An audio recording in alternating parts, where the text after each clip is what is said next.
Bismillahirrahmanirrahim. Assalamualaikum warahmatullahi wabarakatuh. Hamdan syukralillah, salatan wassalamun ala rasulillah, wa ala alihi wa sahbihi wa mawalah. Saya eh, terbiasa memulai sesuatu itu dengan pertanyaan. Di filsafat keilmuan yang saya pahami, itu sering sekali memang mendorong saya untuk mempertanyakan sesuatu, tapi pada saat bersamaan juga mengajarkan saya untuk sabar memperoleh jawaban dan juga siap untuk tidak memperoleh jawaban sama sekali. Jadi itu bagi saya adalah satu proses menjadi seorang pelajar yang terus-menerus dan mungkin juga menjadi salah satu acuan etika ilmu keislaman yang saya pahami dari kecil.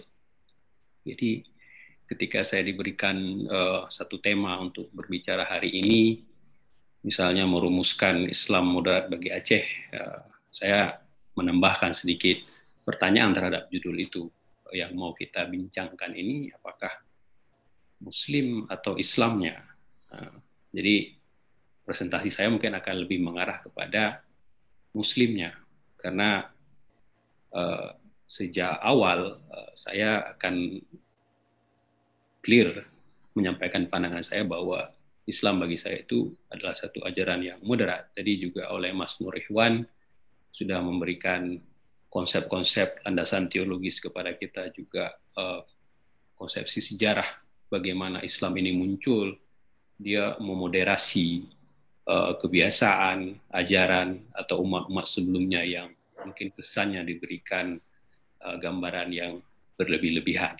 Dan di situ kita mungkin, atau saya pribadi akan menganggap bahwa Islam dari sejak awal kemunculannya itu sudah menjadi sebuah konsepsi keimanan, ajaran, nilai, norma yang moderat, dan selalu menjadi masalah ketika kita berurusan dengan penganutnya, dan dalam konteks ini adalah Muslim. Dan mungkin dalam konteks yang lebih kecil nanti kita akan melihat Aceh, ya, Indonesia secara umum, kemudian Aceh, dan bagaimana terminologi ini sekarang muncul kembali.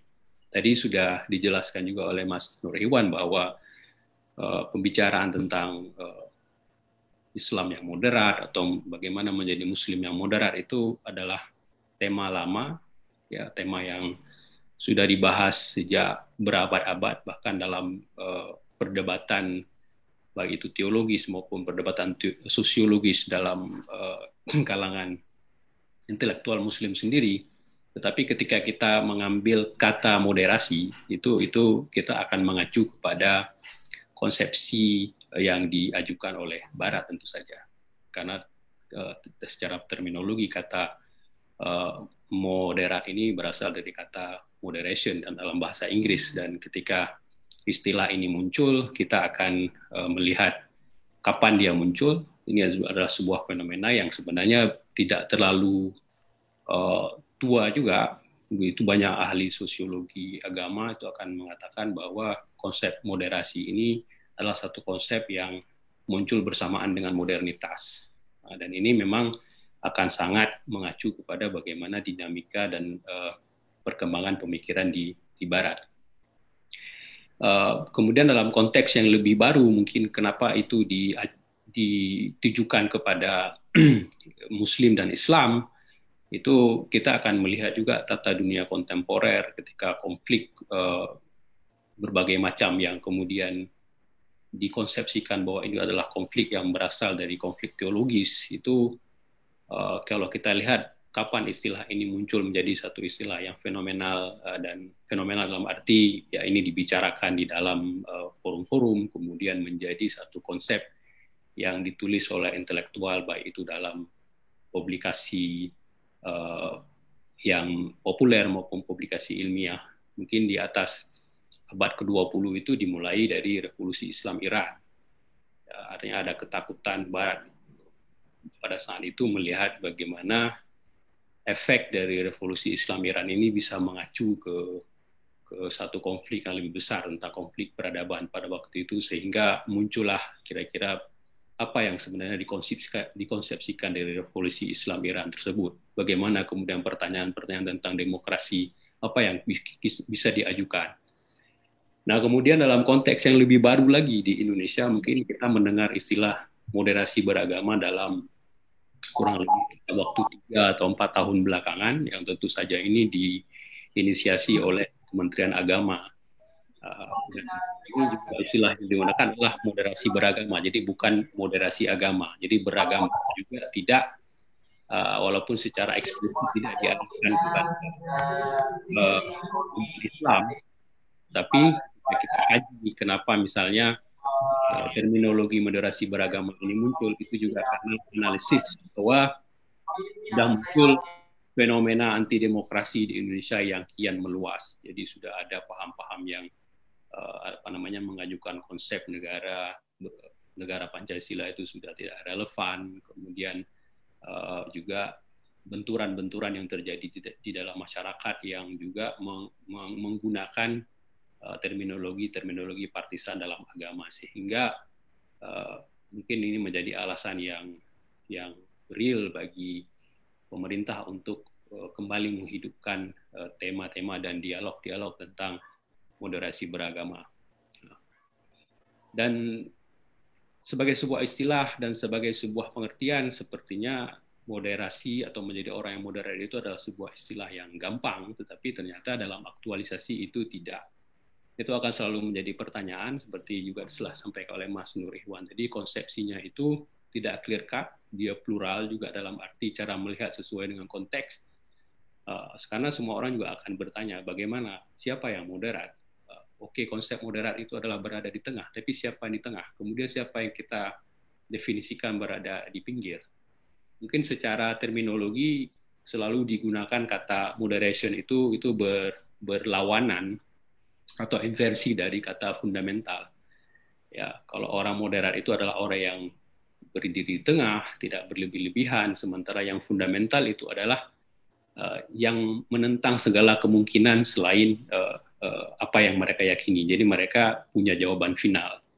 Jadi seorang fundamental akan menganggap bahwa 14 itu misalnya, angka 14 itu hanya bisa didapat dari 5 tambah 5 tambah 4. Tapi seorang moderat akan melihat kemungkinan lain. Oh, seorang fundamental misalnya akan melihat 7 tambah 7 sama dengan 14. Sementara orang moderat bisa melihat bahwa ini 5 tambah 5 tambah 4 juga hasilnya 14. Nah, jadi selalu melihat ada kemungkinan yang lain dan menerima ada jalan lain untuk memperoleh jawaban yang sama. Tapi sekali lagi itu adalah tidak mudah. Dan kemudian dalam penggunaan kata ini antara di peradaban timur dan barat ini juga akan sangat berbeda, walaupun sering kita dengar konsep wasatiyah ini adalah satu konsep yang equivalent, yang kompatibel dengan konsep moderasi beragama. Karena ya misalnya saya punya pengalaman menimba ilmu di dunia barat, baik di Belanda maupun di Amerika. Jadi ketika orang di sana juga mengkonsepsikan seorang yang moderat, itu artinya yang misalnya seorang muslim yang bisa minum anggur misalnya, atau bisa berdansa-dansi, mungkin bagi mereka ini adalah satu konsep muslim yang moderat. Sementara bagi kita, ketika kita berbicara tentang wasatiyah, bukan itu sebenarnya yang ingin dituju dalam konsep wasatiyah. Jadi akan berbeda sekali ketika penggunaannya terminologi, walaupun itu sama dianggap terminologi dianggap sama, sementara akarnya itu sebenarnya berbeda. Nah, mungkin tadi sudah panjang disampaikan oleh Mas Tuan, saya memotong sedikit langsung melihat bagaimana kondisi moderasi beragama di Aceh dan kondisi muslim moderat di Aceh. Jadi juga sudah diklaim oleh Mas Nur Ikhwan bahwa yang sejauh yang beliau pahami, karena beliau adalah orang yang langsung datang meneliti ke Aceh, itu bahwa yang beliau temui di Aceh itu secara umum adalah orang-orang yang muslim yang menurut beliau itu moderat. Tetapi hanya berapa orang yang seperti Mas Nur Ikhwan punya kesempatan dan mau datang ke Aceh. Dunia yang lebih luas lagi, ada 6 miliar penduduk dunia ini, itu yang lebih lebih tahu Aceh itu dari stereotip, ya, dari apa yang dibicarakan oleh orang-orang yang mungkin tidak pernah datang ke Aceh atau yang membaca dari fenomena-fenomena yang terjadi di Aceh. Kemudian muncullah kata Aceh ini. Kalau Anda bisa ketik kata Aceh itu dalam misalnya dalam berita-berita yang ada dalam bahasa Inggris, itu biasa selalu muncul dengan ketika kita bicara tentang agama, penerapan syariat Islam dan segala macamnya, itu akan ada kata-kata fanatik misalnya, radikal, ekstrim, intoleran. Dan ini juga tidak baru sebenarnya. Ini adalah cara pandang jauh yang melihat Aceh dari jauh, itu sudah dilakukan oleh kolonial dulu, dari ketika mereka berbicara tentang Aceh. Kolonial-kolonial yang dari Batavia akan selalu mengatakan orang Aceh ini adalah Muslim yang fanatik, yang radikal, ekstrim, dan intoleran. Nah, ketika kita sebagai orang Aceh sendiri juga mengkonsepsikan identitas kita itu Aceh dan Islam ini sama, seperti dua sisi mata uang. Jadi seorang Muslim, seorang Aceh itu adalah seorang yang Muslim. Itu adalah satu konsep kebudayaan dan konsep identitas politik yang sudah lama hidup dalam masyarakat Aceh. Kemudian bagaimanapun segala tindak tanduk kita itu akan menjadi cermin dari bagaimana Islam itu sendiri atau Muslim itu sendiri. Dan ini mungkin ada satu kondisi gap yang kita lihat sekarang yang juga menjadi satu bahan refleksi bagi kita bersama. Ya, kalau kita lihat dari penelitian sejarah, kemudian juga ada mungkin root-nya atau mungkin juga influence yang masih ada hari ini, kita bisa membaca dari berbagai macam literatur bahwa Aceh ini dulu adalah satu daerah yang kosmopolit, di mana berbagai macam peradaban orang, barang itu bertemu. Kemudian kita juga pernah punya kepemimpinan perempuan yang tidak hanya sebentar, itu bahkan berurutan, para sultanah memimpin, dan tidak serta-merta menjadi subordinasi barat. Ya, jadi kita melawan demikian lama, kemudian juga pernah berhubungan dengan peradaban lain dengan pola seimbang. Ketika saya misalnya berada di Amerika Serikat, di Massachusetts, sekitar 7 tahun belakangan itu, saya ke satu kota yang tidak terlalu jauh dengan tempat saya tinggal itu, namanya Salem itu. Jadi kota itu punya lambang kota atau logonya mereka itu yang menggunakan orang Aceh sebagai lambangnya. Dan itu bagi saya luar biasa. Artinya walaupun orang mengatakan itu dulu memang ada orang Amerika terjadi perang di Pulau Bate dan pada abad ke-18 sekian. Tapi bagi saya itu tidak dimulai dari perang, itu dimulai dari sebuah hubungan baik. Kalau kita misalnya memulai sesuatu dengan perang, itu biasanya kita tidak akan sampai memberi penghargaan sampai menggunakan orang yang kita perangi itu sebagai logo daerah. Jadi itu menjadi logo di kota Salem, Massachusetts. Itu bisa kita cek lagi nanti di internet bagi yang belum sempat ke sana. Tapi waktu saya ke sana itu saya sudah melihat sendiri, dan mereka punya memori tentang Aceh. Pada tahun 2005 mereka mengumpulkan begitu banyak bantuan untuk korban tsunami di Aceh. Itu juga karena dasarnya mereka merasa punya ikatan sejarah dengan Aceh. Begitu juga orang Aceh itu menjadi pejuang nasionalisme, menyatakan, mendeklarasikan juga siap sedia bergabung dengan konsep negara modern Indonesia ketika Indonesia menyatakan kemerdekaannya. Ketika pun terjadi konflik politik di Aceh dari tahun katakanlah 70 sampai 2005 kemarin, itu Islam tidak pernah muncul sebagai faktor utama yang mendorong separatisme. Nah, ada kenyataan sehari-hari yang lebih dekat dengan kita sehari-hari sekarang juga kita akan lihat satu inversion dari itu, satu fakta terbalik dari fakta masa lalu. Kita lihat terus-menerus sekarang ada konflik ya antara Ahlus Sunnah wal Jamaah dan Wahabi. Kemudian yang paling baru-baru ini kita lihat lagi, kita dengar lagi ada pertentangan, bahkan sudah ribu-ribu beredar video dan segala macamnya yang terjadi di kawasan barat selatan Aceh. Kemudian dalam 10-15 tahun terakhir kita lihat ada begitu banyak tuduhan dan bahkan persekusi terhadap aliran sesat, perusakan rumah ibadah di kawasan perbatasan, kemudian juga surat edaran gubernur yang mengerucutkan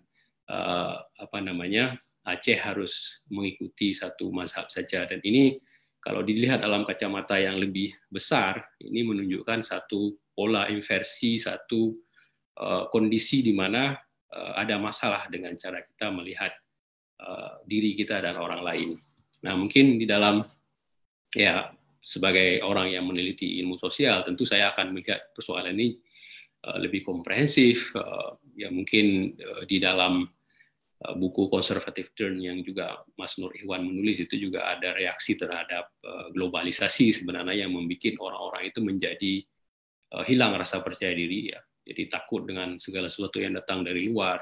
Tapi di Aceh mungkin lebih kompleks dari itu. Kita ada konflik politik yang begitu lama, sehingga ini yang memutus mata rantai keilmuan yang baik yang sebelumnya mungkin pernah menjadi satu modal dasar bagaimana Islam menjadi begitu kuat dan menjadi sinar, bahkan bukan hanya di kawasan kita ini, bahkan bagi Nusantara. Kita punya bencana alam, dan sekarang saya kira pola dan relasi akses ekonomi yang aneh sekali sebenarnya, ya, setelah ada desentralisasi. Jadi kemudian pola ketergantungan orang terhadap anggaran pendapatan itu dari pemerintah ini membuat sebenarnya yang pergesekan bagaimana mengakses itu juga. Nah, atas alasannya apapun, ya, kita akan lihat. Tapi kalau orang mau real bertanya, sebenarnya itu political ekonomi itu tidak bisa kita nafikan. Jadi serangan-serangan terhadap segala sesuatu itu sebenarnya lebih bagaimana kemudian orang menguasai akses dan berkuasa dari sana. Nah, dan simptom-simptom ini atau gejala-gejala ini kita lihat dan masih ada dalam keseharian kita. Walaupun data terbaru yang coba ditawarkan oleh pemerintahan Jokowi ini mengatakan bahwa dalam 5 tahun terakhir itu tidak ada lagi kasus-kasus intoleran di Indonesia. Tapi kalau kita yang berada di Aceh misalnya, bahkan dalam 2 minggu belakangan itu mungkin akan langsung menolak, karena dalam fakta yang beredar, apapun yang kita dengar, kemudian juga apa yang kita tonton itu menyatakan kondisi yang sebaliknya. Jadi kecurigaan, mencari pembenaran dengan menciptakan lawan itu masih terus muncul menjadi sebagai sebuah cara orang itu mengkonsepsikan dirinya. Itu sebuah problem psikologis, kehilangan rasa percaya diri terhadap apa yang diyakini dan diketahuinya. Ini slide yang saya kira tadi sudah sangat jelas sudah disampaikan oleh Mas Nur Ikhwan tadi, bahwa sebenarnya konsep kata wasatiyah itu sendiri tidak disebutkan dalam Al-Quran sebagai kata wasatiyah, tapi ada akar kata itu yang muncul dalam beberapa ayat yang mungkin sudah ada saya tampilkan dalam slide ini. Nah, dan bagaimana menjadi Muslim moderat itu juga sudah, saya kira juga sudah sangat terang tadi disampaikan oleh Mas Nur Ikhwan. Tapi yang paling penting sekarang kita lihat adalah bagaimana menjadi Muslim itu sebagai Muslim yang berilmu, jadi yang berpengetahuan. Sekarang karena fenomena global, ya, orang sering sekali tidak bisa membedakan antara ilmu dengan perasaan. Ini problemnya sekarang. Jadi kita sudah bisa lihat bagaimana orang yang misalnya setelah mengikuti sebuah acara yang di situ ditampilkan visual, bertabrakan meteor-meteor, suara-suara musik yang menggugah. Lalu setelah keluar dari situ merasa bahwa sudah memiliki satu konsep keimanan yang kuat. Dan itu sebenarnya tidak didasari oleh ilmu, itu perasaan. Sebuah perasaan itu gampang bertukar ketika kita bertemu dengan kondisi yang nyaris sama. Jadi kita dengar sebuah lagu, kita nonton sebuah film, kita pikir kita akan mau, ketika kita senang dengan sebuah film itu, kita pikir kita akan nonton film itu seumur hidup. Sampai kemudian kita ketemu dengan film lainnya yang berbeda, cara gugahnya, mungkin cara pandang kita beralih lagi. Dan itu tidak didasari oleh pengetahuan, tapi itu intuisi, itu sensori kita yang sebenarnya yang mendorong itu. Bukan pengetahuan, bukan kita menggunakan itu sebagai sesuatu yang kita tahu, kita pertanyakan berulang-ulang, dan itu biasanya gampang goyah. Nah, itu juga bagaimana kemudian orang Aceh hari ini, ya, kalau memang identitas Aceh itu tidak bisa kita pisahkan dari identitas Islam, menjadi orang Aceh itu adalah menjadi Muslim, bagaimana kemudian kita itu bisa menunjukkan Islam sebagai dalam arti kata itu yang sebagai pendamai, sebagai juru damai. Dan di dalam Islam itu sendiri, itu ada banyak sekali konsep-konsep, walaupun kita tidak menggunakan kata moderat itu, moderasi itu, ini adalah konsep-konsep yang saya sedang senang dengan kata organik, ya, karena saya sedang berkebun organik juga. Jadi ini bagi saya ini satu konsep yang organik ada dalam ajaran Islam. Itu ada tasamuh, ada tawassut, ada iktidal, berlaku adil dan harmonis, kemudian tawazun, seimbang. Ini semua ada dan sesuatu yang bukan hanya nama, tapi konsep yang bisa didiskusikan terus-menerus dan harus memang didiseminasi terus-menerus. Jadi banyak orang tahu, oh ya kita udah tahu itu ada, memang itu ada istilah dalam kitab atau istilah dalam agama. Tetapi bagaimana kemudian itu menjadi sebuah diskursus dan diaplikasikan dalam kehidupan sehari-hari. Jadi itu tidak mungkin lepas apabila kita tidak mengadakan ya diskusi-diskusi seperti ini, kemudian hal seperti itu masuk menjadi materi dasar dalam kurikulum pelajaran agama dari sekolah dasar, gitu, dari sekolah dasar, sekolah menengah bahkan di kampus. Karena pemahaman yang sangat juga akan mengacu kepada iman kita itu sunnatullah itu berkurang dan bertambah. Iman saja itu yazid wa yanqus, itu kan bertambah dan berkurang, apalagi cuma sekedar ilmu pengetahuan yang tidak diasah misalnya. Ya, yang tadi ini saya kembali lagi ke pertanyaan tentang apakah mungkin menjadi Muslim moderat di Aceh. Mungkin apabila kita juga sudah berupaya mencari pengetahuan, ilmu, kemudian berkumpul dengan orang-orang yang misalnya bisa menjadi influencer bagi kita untuk tahu bagaimana menjadi Muslim moderat tersebut, tapi tanpa peran negara. Negara di sini bagi saya adalah yang paling mungkin menciptakan kondisi orang menjadi moderat. Ini sering sekali masalah-masalah ini bertambah karena negara itu tidak hadir, negara itu tidak menjalankan perannya. Sebenarnya peran wasit atau wasati, dari asal kata wasatia ini adalah peran yang harus dilakukan oleh negara. Negara itu harus menjadi moderator, menjadi penengah, tidak boleh berpihak. Nah, bagaimana menjadi penengah dan berpihak? Itulah negara yang kuat sebagai negara yang penegak hukum, dan mereka menjadi pelindung bagi ilmu pengetahuan. Nah, di Aceh sekarang dengan fenomena misalnya hanya surat edaran satu mazhab, kemudian pemerintah hanya bisa mendengar satu pihak, keberpihakan terhadap ini itu akan sulit sekali menciptakan kondisi bagaimana orang menjadi Islam yang moderat. Jadi negara dia tetap harus hadir sebagai penegak, sebagai wasit, sebagai penengah di situ. Maka mungkin ini yang harus lebih penting nanti kita diskusikan dan kita rumuskan bagaimana caranya kita itu bukan hanya mempengaruhi tapi juga mendukung pemerintah supaya menjalankan perannya itu sebagai peran yang syahid tadi, ya syuhada tadi, syahid yang disampaikan oleh Mas Nur Ihwan itu sebenarnya itu tadi, orang yang syahid ini adalah orang yang imparsial, ya, tidak berpihak kepada sebagai saksi ini tidak berpihak kepada satu kelompok, dia berpegang, apalagi negara sebagai ruler, sebagai yang memproduksi dan menjalankan hukum, itu punya aturan yang mereka sebenarnya bisa acu. Dan disinilah sebenarnya yang menjadi kunci bagaimana menciptakan satu kondisi Islam dan Muslim yang moderat. Dan apabila misalnya kita juga sudah menegur pemerintah, sudah berusaha semampu kita sebenarnya untuk bagaimana menjadi ini, kita harus selalu kembali mencari ilmu dan mengambil hikmah yang baik-baik yang diajarkan dalam agama. Mungkin bagi saya mungkin ini satu kutipan yang kecil, tapi bagi saya ini penting sekali ketika saya memaknai ini dalam perjalanan hidup saya belajar, bukan hanya di kampung halaman saya, tapi juga di tempat lain. Dan bagi saya ini adalah hal yang penting sekali yang pernah disampaikan oleh Ali bin Abi Thalib kepada wakilnya, itu bahwa manusia itu ada dua tipe itu, ya. Jika dia bukan saudaramu seagama, dia adalah saudaramu dalam kemanusiaan. Jadi kita akan selalu melihat manusia itu sebagai saudara kita, dan itu mungkin akan mendasari kita itu tidak langsung jatuh. Lisan kita akan menyakiti orang lain, atau tangan kita akan menyakiti orang lain, keberadaan kita akan menyakiti orang lain. Jadi sebenarnya penggalian terhadap konsep-konsep yang begitu indah cara hidup sesama, menjadi orang yang menjadi penengah terhadap konflik-konflik itu sudah ada banyak sekali dalam agama kita.